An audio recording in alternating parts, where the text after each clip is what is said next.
والرمح والقرطاس والقلم. كفى بك داء أن ترى الموت شافيا، وحسب المنايا أن يكن أمانيا. تمنيتها لما تمنيت أن ترى صديقا فأعيا أو عدوا مداجيا.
ما بك؟ أغلق الباب.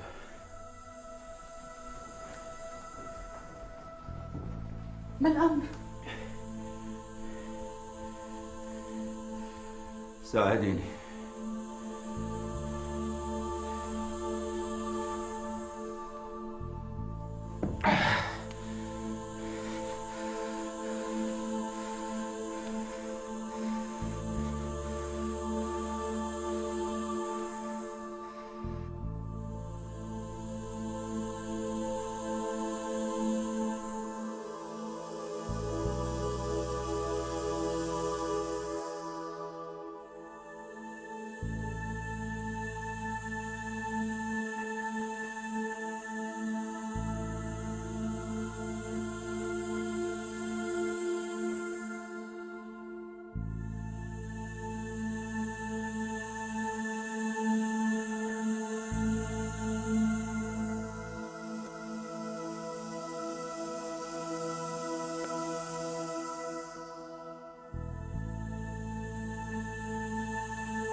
إنه الفالج.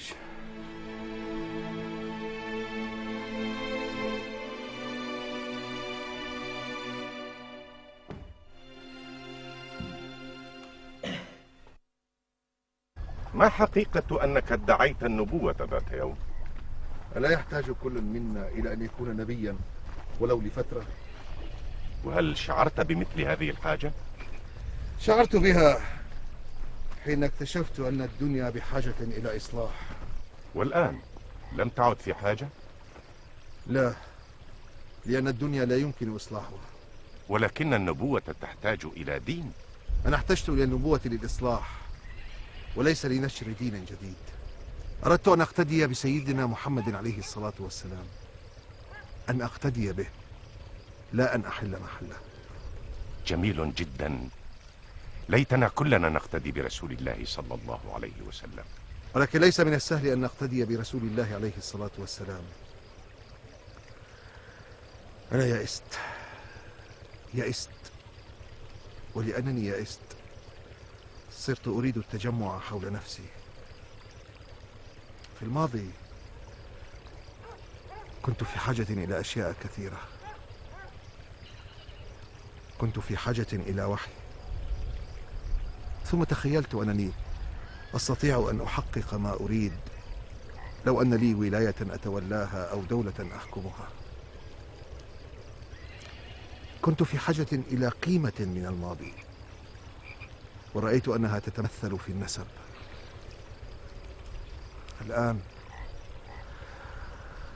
الآن صرت ممتلئا بنفسي ومكتفيا بها. أنا الآن لا أريد أن أكون إلا نفسي. والناس كيف ستتعامل معهم؟ بسبر أغوارهم، بالدخول في أعماقهم. هل سمعت بمشاجرتي مع جعفر؟ سمعت. كان ذلك بسبب امرأة. لقد سألت نفسي لما كنت مستعدا للقتل بسبب هذه المرأة. تصور أنه ليس لأني أحبها. لماذا إذن؟ لأنني اكتشفتها. نحن لا نحاول أن نعرف الآخرين، بل نستخدمهم فقط. هذه المرأة لم تشعرني أنها إنسانة فقط، بل أنها مثلي، تشبهني. وقد اكتشفت ذلك حين لمست تعلقها بكرامتها. تصور، تتعلق بالكرامة إلى الحد الذي تنتحر فيه. وانتحرت؟ لماذا؟ أستحلفك بالله يا علي، لا داعي لهذا العناد. ولا كلمة! أقسم بالله العظيم. حسنا يا أخي، كما تريد. ما هذا يا ابن العم؟ نحن جئنا لكي نودعك. ألم نتفق ليلة أمس؟ لم نتفق على شيء. المصيصة لا يفك حصارها غيري. تظنونني مشلولا؟ سترون. بهذا السيف صنعت مجدي وبه سأستمر. في هذه أحتاج إلى مساعدة. انتبه لأبيك. لا، أريد أبا فراس.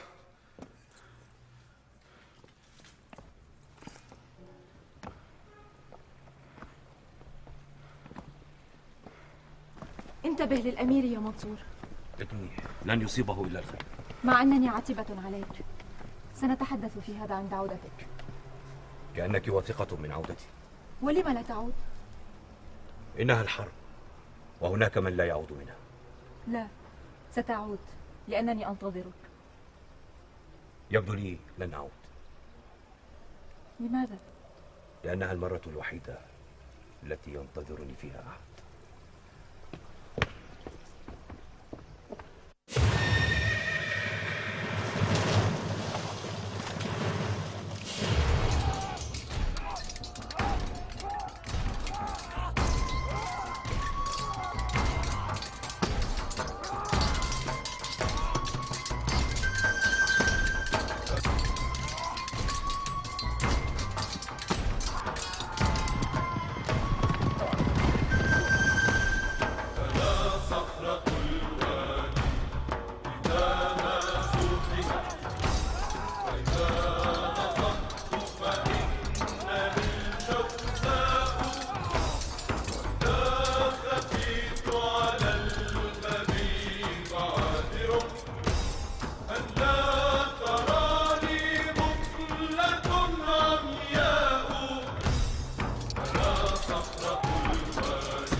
هذا ثأر أبي العشائر.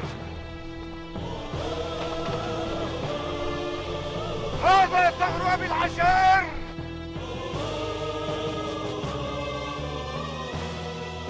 هذا ثأر أبي العشائر.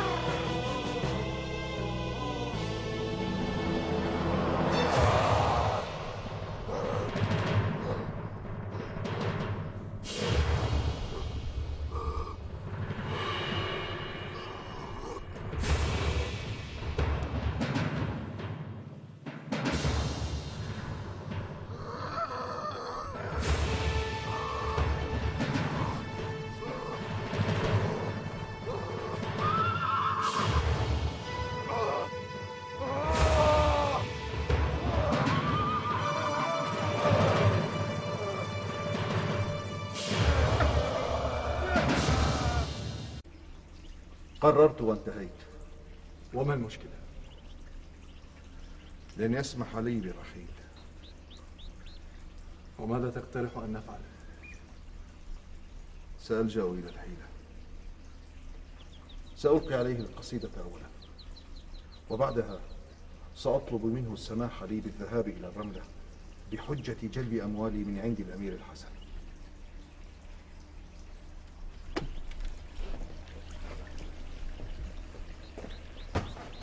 فإن لا تكن مصر الشرى أو عرينه، فإن الذي فيها من الناس أسده. فإن نلت ما أملت منك فربما شربت بماء يعجز الطير ورده. هل سنتحول إلى طلبة علم ومستثر شعر عنده؟ تمتع بالصبر يا جاهل. رجل كهذا يجب أن تصطاده بحيث تثبت أنه لا يحترم حتى كافورا نفسه. وماذا بعد؟ لحظتها تذكرت المتنبي. مشاعر غريبة لا يفهمها غير شخص مثله. تصوروا أنني ممدد فوق الرجل الذي قتلته أكثر من ساعتين. أنا لا أستطيع النهوض وهو ميت لا يتحرك. خواطر عديدة خطرت لي في هذه الساعة، كان من بينها أن أسأله، أن أتحدث معه وأسأله لماذا قتل أبا العشائر، وكنت أتوقع منه أن يعتذر ويعلن التوبة ويطلب الصفح. هل تصدقون؟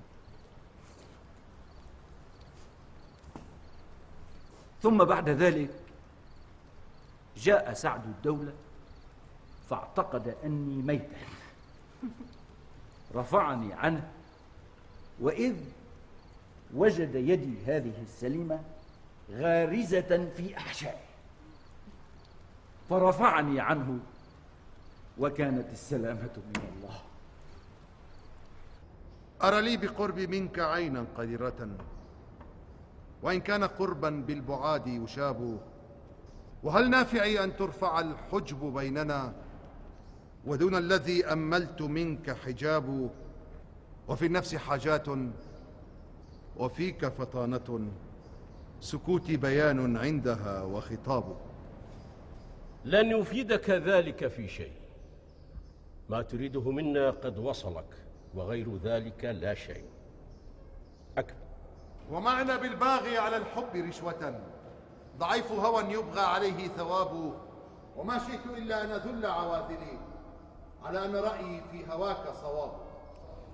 ظريف، أليس كذلك؟ أجل، لم يسبقوا إلى ذلك إلا الصوفيون والعشاق العذريون. ومن هم العذريون يا أبا الفتح؟ عشاق يا مولاي، عشاق يكتفون بالعشق ويرفضون حتى وصال الحبيب. الله الله الله، هذا هو العشق الحقيقي. أنا أقرف من أولئك العشاق الذين يتحدثون عن القبل والعناق والجسد. هذا مقرف. العشق يجب أن يكون روحيا. أكمل يا أبا الطيب. جرى الخلف فيك إلا أنك واحد، وأنك ليث والملوك ذئاب. إذا نلت منك الود فالمال هين، وكل الذي فوق التراب تراب. وما كنت لولا أنت إلا مهاجرا، له كل يوم بلدة وصحاب. ولكنك الدنيا إلي حبيبة، فما عنك لي إلا إليك ذهاب. جميل جميل. أقترح عليك أن تقرأ الأبيات الأخيرة في كل مجلس، لأن مبغضيك وحاسديك بدأوا يشوعون عنك أنك تنوي الرحيل عنا. ما قلت هذا يا مولاي إلا وقد قررت الإقامة في مصر نهائيا، لو أنك تهبني بيتا أركن إليه. بيت؟ ألا تقيم في بيت؟ بلى يا سيدي، ولكن ابن حنزابة ورجاله يصرون على أنه بيت الإمارة وأن إقامتي فيه مؤقتة. لا تهتم لهذا الكلام، البيت هو بيتك. هل هناك شيء آخر؟ لا شيء، ولكن لي طلبا لابني. ابنك؟ هل ينقصه شيء؟ عين حكمتكم ترى أنه شاب بلا عمل، وأن البطالة مفسدة كما تعلم، وأخشى أن يكون قد استمرأ هذه البطالة، فلو أنك أوكلت إليه عملا، لأن الولد لديه إحساس أن إقامتنا في مصر مؤقتة وأننا سنرحل عنها قريبا. هذه بسيطة. هناك مسألة بسيطة أخرى يا مولاي. ما هي؟ حين تكرمتم وأرسلتم في طلبي كنت في الرملة كما تعرفون، ولم أكن أظن أن إقامتي ستطول هنا في مصر، وقد تركت أموالي عند الأمير في الرملة، فيا حبذا لو سمحتم لي بالذهاب إلى الرملة لاستردادها يا مولاي.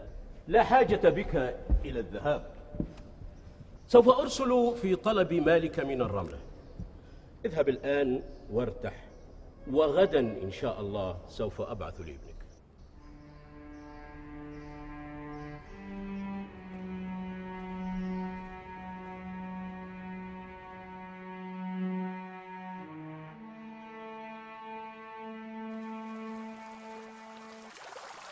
لم يكن لي الحق أن أستمر في عشرتها، واحترمت فلم أعبر عن حزني بفراقها. ألا أحزن لموتها؟ أما زلت قلقا؟ قد لا تصدقني، لكنني حزينة لأجلها، حتى أنني أشعر بشكل ما أنني مسؤولة عن موتها، ولكن لم تكن في اليد الأولى. ما كان من الممكن أن أتسامح مع وجودها معه إلا في حالة واحدة، ولكن هذا لم يكن ممكنا، والحال على ما هو عليه. وما هو عليه الحال؟ أنني أحبك.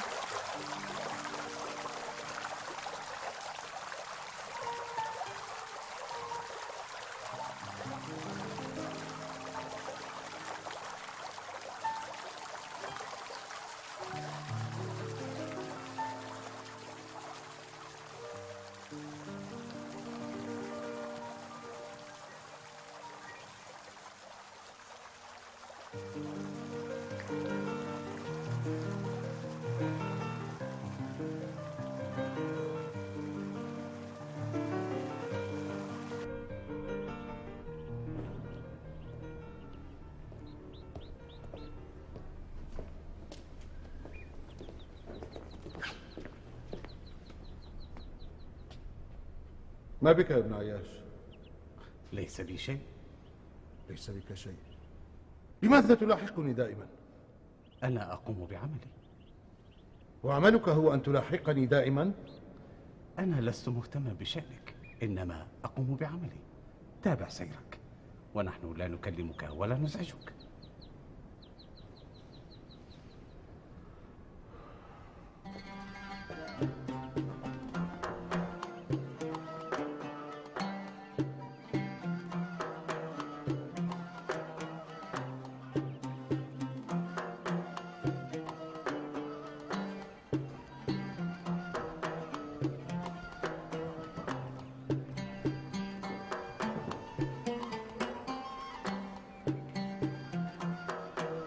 أيها النادل،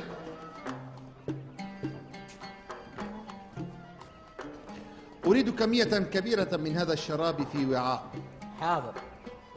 هل أعجبك يا سيدي؟ أعجبني جدا. ما اسمه؟ قنديد. قنديد. شكرا.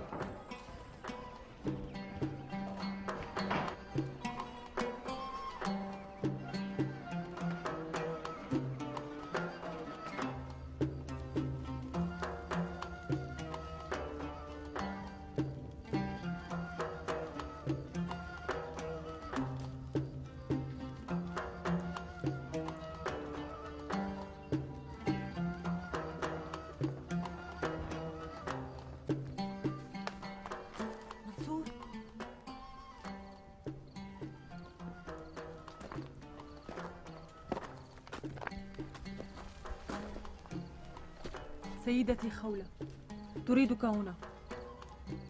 ليس لدي ما يفيدها. قل لها ذلك بنفسك. قولي لها أنت. فيما أطلتما الوقوف؟ لا يريد أن يبقى. صحيح يا منصور؟ لماذا لم تكن راغبا في ملاقاتي؟ قلت لمرجانة إنه ليس لدي ما يفيدك. ألست تطلبينني من أجل أخبار أبي الطيب؟ ليس لدي أخبار. حسنا، تعال وقل لي ذلك بنفسك، فأنا أرتاح لمجرد الحديث عنه، ومن لي غيرك لأتحدث معه عن المتنبي؟ هل خطر لك أنني أطلت الحديث مع مرجانة لأنني أحتاج لمن أتحدث إليه؟ صحيح؟ أتعجبك مرجانة؟ أستطيع أن أزوجك إياها إذا أردت. ليس قبل أن أعجبها أنا. لا أظنها تمانع. ربما كنت أنت تمانعين. أنا؟ ولماذا أمانع؟ صحيح أن مرجانة هي جاريتي المفضلة، ولكنني أستطيع جلب غيرها. قصدت أنك لا تريننا نحمل مشاعر الحب والزواج. لماذا تكلمني بهذه الطريقة اليوم يا منصور؟ بصراحة يا سيدتي، في آخر مرة التقينا بها كنت عائدا من المعركة، وقد أغضبني ذلك اللقاء كثيرا. قلت لكم إنني عائد من المعركة ولم تهنئني واحدة منكما بالسلامة. ثم قلت لنفسي: لما أغضب ما دامتا لم تسألا حتى عن نتيجة المعركة. كان همكما الوحيد أن تعرفا أخبار أبي الطيب.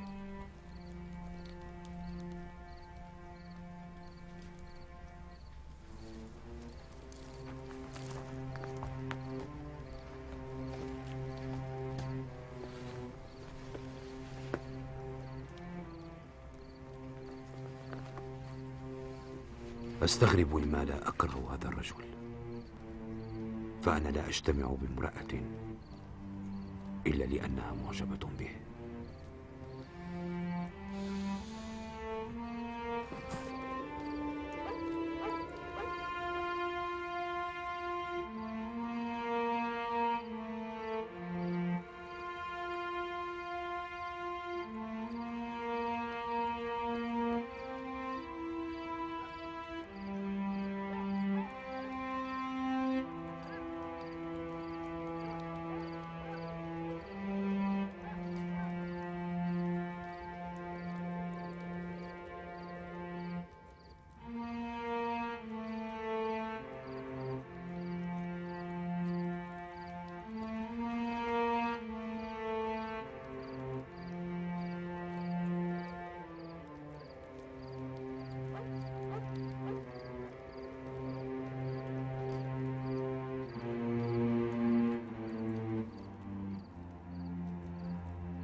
تأخرت يا ولدي.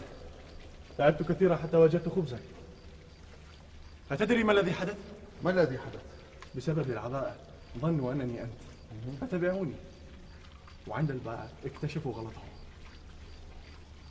هكذا إذا يبدو أننا سنلاعبهم لعبة جديدة. بسم الله.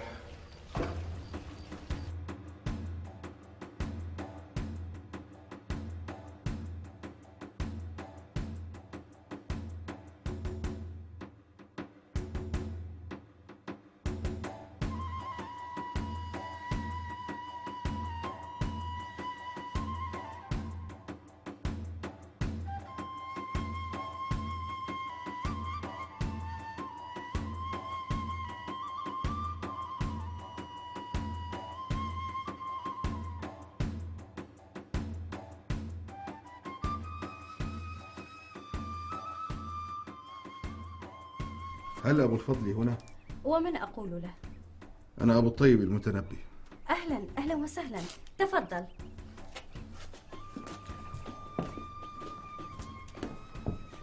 وعنده صبية جميلة مثلك؟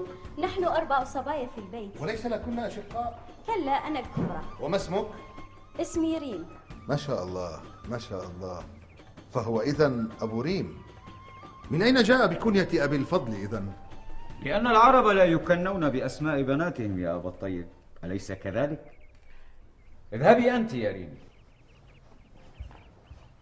تفضل يا أبا الطيب. شكرا. أنا أعتبر أن للبيت حرمة، ولا أحب أن أهين رجلا في بيته.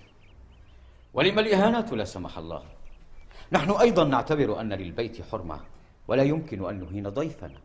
ولكنني قادم لتوجيه الإهانة، وقد أبدأ بالقول: إن الله يرزق الناس على قدر نواياهم، ولأنه يعرفك خسيسا لم يرزقك بولد ذكر.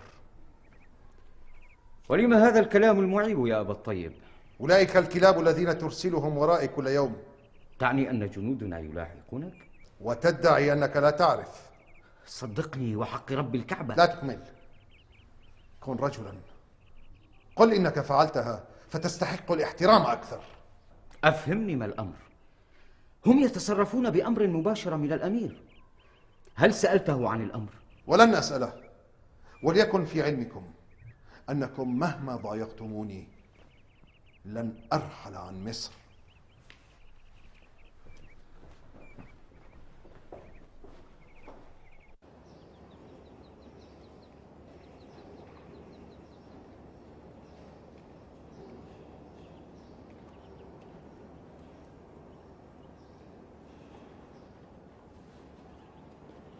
أنا أعتذر يا مولاي، أظن أنه مسموح لي الدخول.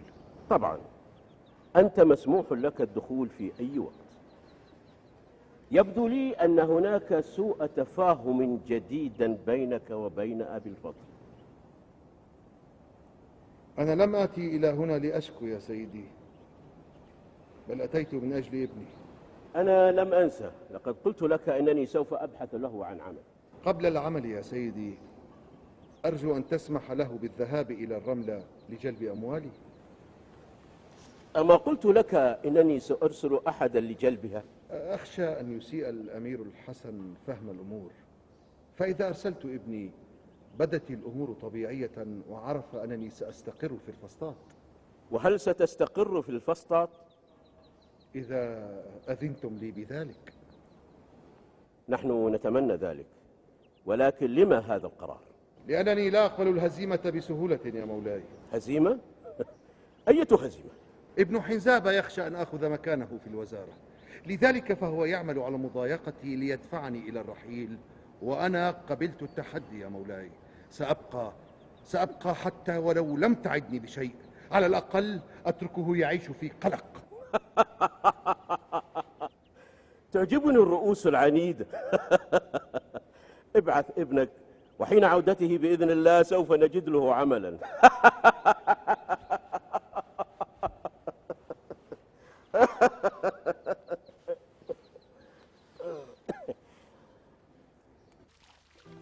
أمينا وإخلافا وغدرا وخسة وجبنا، أشخصا لحت لي أم مخازيا؟ أريك الرضا لو أخفت النفس خافيا، وما أنا عن نفسي ولا عنك راضيا. تظن ابتساماتي رجاء وغبطة، وما أنا إلا ضاحك من رجائي.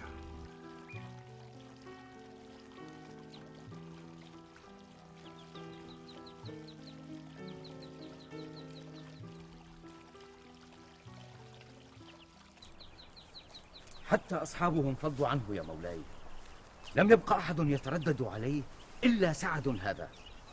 هل ترى يا مولاي أن نضايق أبا الطيب؟ لا لا لا، راقبوا لي سعد هذا. سعد راقبوه، أفهمت؟ ومثلك يؤتى من بلاد بعيدة ليضحك ربات الحداد البواكية، وتعجبني رجلاك في النعل إنني رأيتك ذا نعل إذا كنت حافيا.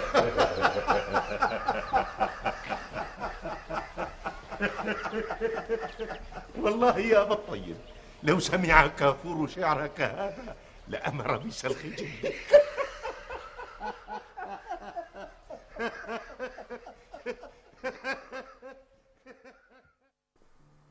يبدو أنك لا تفهمينني جيدا. أنا عاشق، وعاشق لك بالتحديد، ولكن قبل ذلك أنا مقاتل. قد أرى نسيفور حاجزا يمنعني من اللقاء الحر بك، ولكن هذه حرب، وأنا الآن مع نسيفور، وأنت يجب أن تكوني معنا. كيف يمكنني أن أكون معك ومع زوجي في آن معا؟ أنت هكذا فعلا، معي ومع زوجك. هذا يعني أنك لا تحبني. كيف يمكن أن أقسم جسدي بين اثنين؟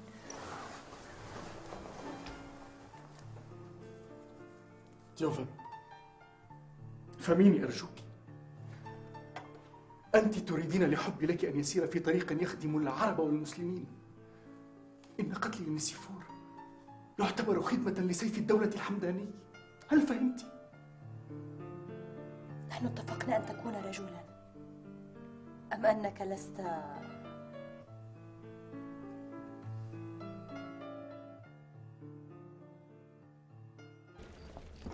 توقف! ما هذا؟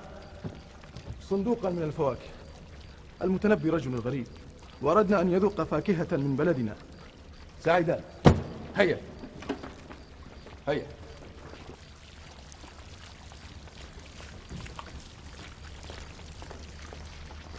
ضعوه هناك.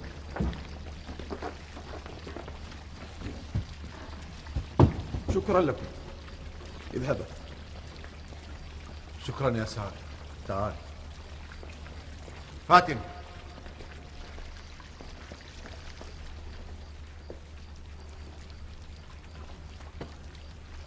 ماذا ستضع في الصندوق يا أبا الطيب؟ سنضع في الصندوق ملابس وأوراقه، ولكن طمني، الكتب أين سنضع الكتب؟ لا تقلق يا أبا الطيب، لا تقلق، كله في أمان الله. ولكن تهريب الكتب يتعبني أكثر من أي شيء آخر. ليس من المعقول أن أهرب في كل مرة كتابين أو ثلاثة تحت ملابسي. كل شيء إلا الكتب يا سعد. الكتب وديواني هو كل ما تبقى لي. يا ابن العم، أكان لهذا العصيان أية مقدمات تشير إليه؟ كلا. أهل حران طوال عمرهم مناصرون لنا راضون بحكمنا، وأعتقد بأن عمالك قد أساءوا إليهم أثناء غيابك. ربما كان كلامك صحيحا، لقد كان مجيئي خطأ، لكني لم أستطع تمالك نفسي حين سمعت بمرضك. اذهب على بركة الله وانهي هذه المشكلة. أستودعك الله يا عم. بأمان الله. أستودعك الله. بأمان الله.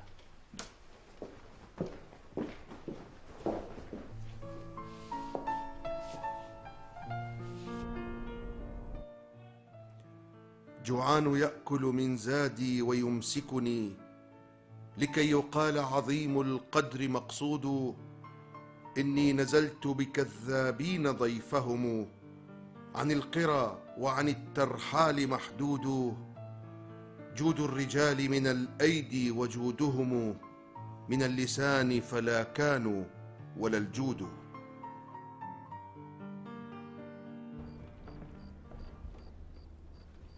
مع ذلك لم أفهم. خطرت لي هذه الفكرة منذ أخطأوا بالمحسد ولحقوه يوم جلب الخبز. سنرى يا ابن عياش، سنرى. هيا.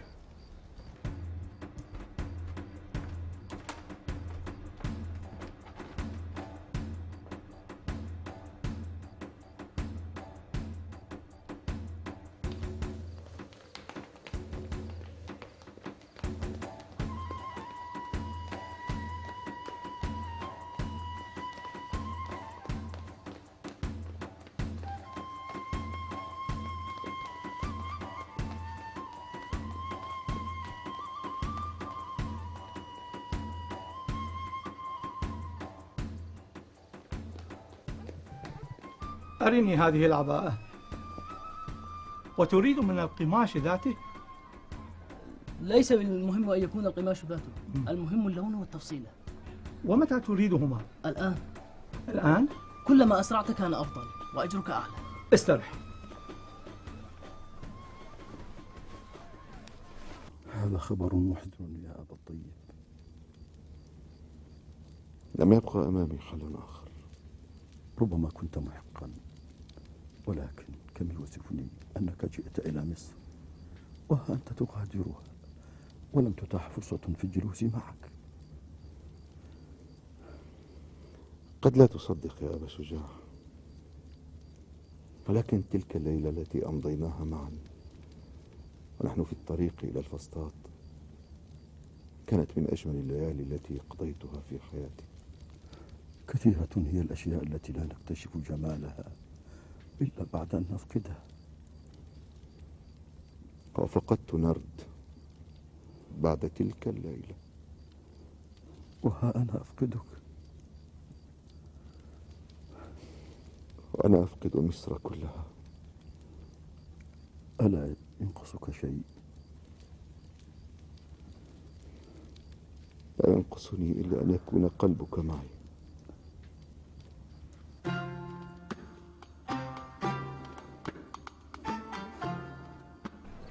المتنبي ضيفنا وضيف مصر كلها، وليس ضيف كافور وحده.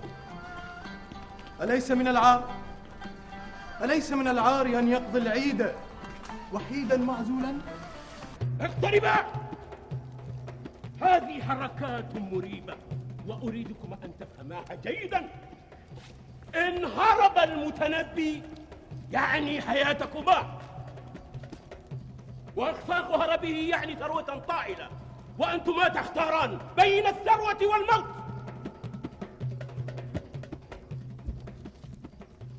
أظن أننا سنختار الثروة ورضاك عنا، ولكن أما زال قتله مباحا إن دعت الضرورة؟ نعم، إذا هرب، وإذا وجدتما خارج الفسطاط فأنا أريد رأسه. هيا انصرفا! كأنها سهرة وداع، جاءت مصر كلها تودعه. ما حدث في المرة السابقة يجب أن لا يتكرر. إذا خرج المتنبي يلحق به الذين عينتهم، والبقية يبقون معي. هيا.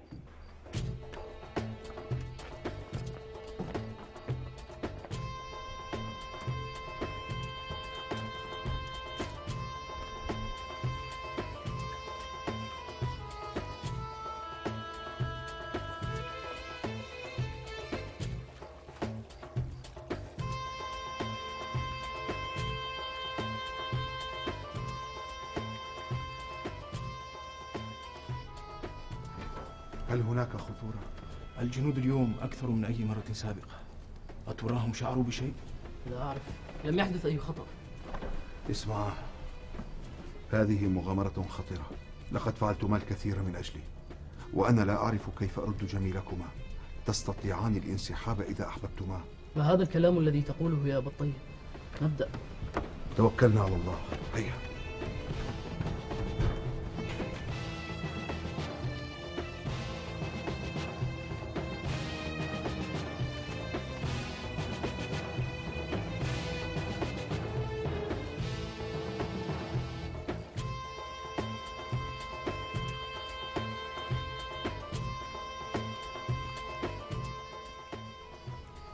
كنت أعرف أنه سيلجأ إلى هذه الحيلة.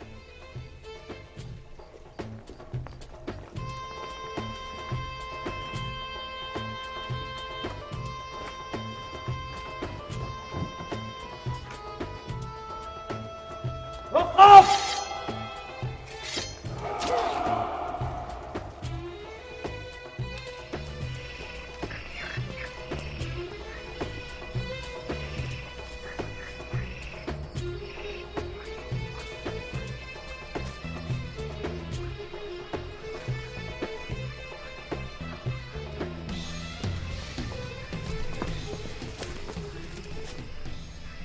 أهذا أنت؟ ما بكم؟ أهكذا تفسدون خلوات العشاق؟ لماذا ترتدي هذه العباءة؟ هذه عباءة المتنبي. ولم لا أرتديها؟ الرجل أهداني عباءته، ما المشكلة؟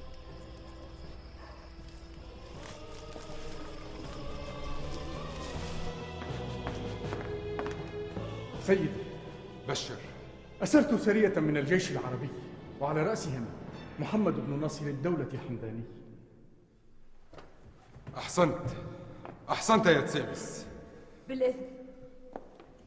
خبر طيب فعلا. الدورية القادمة لي، وأتمنى أن أوفق في صيد مثلك يا تسيمس. اتركاني مع روحي. سيدي.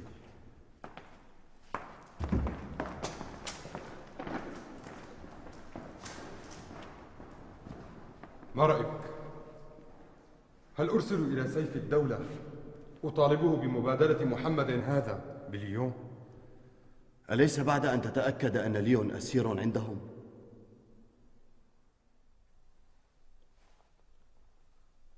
معك حق.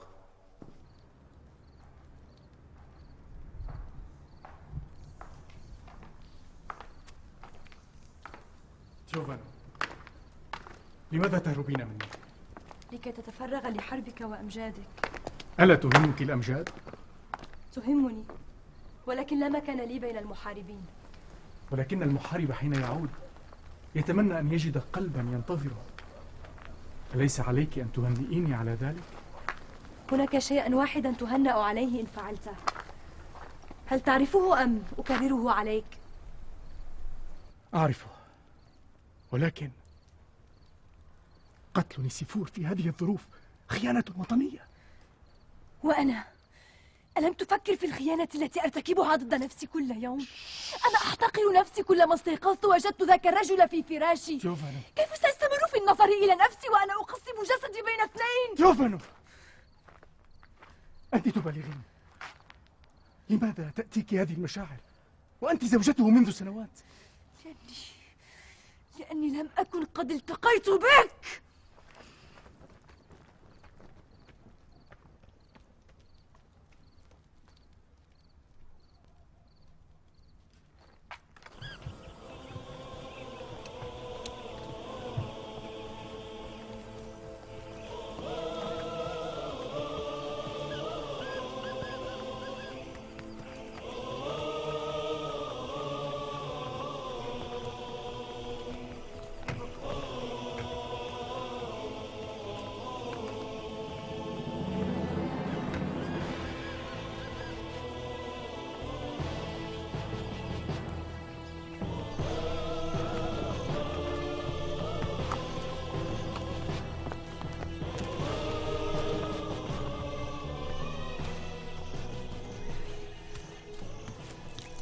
يكفي إلى هنا.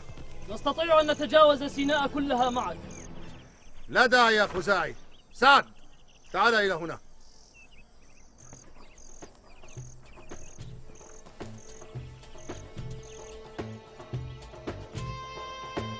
خذ القصيدة واقرأها على أهالي مصر بعد أن أغادر المنطقة.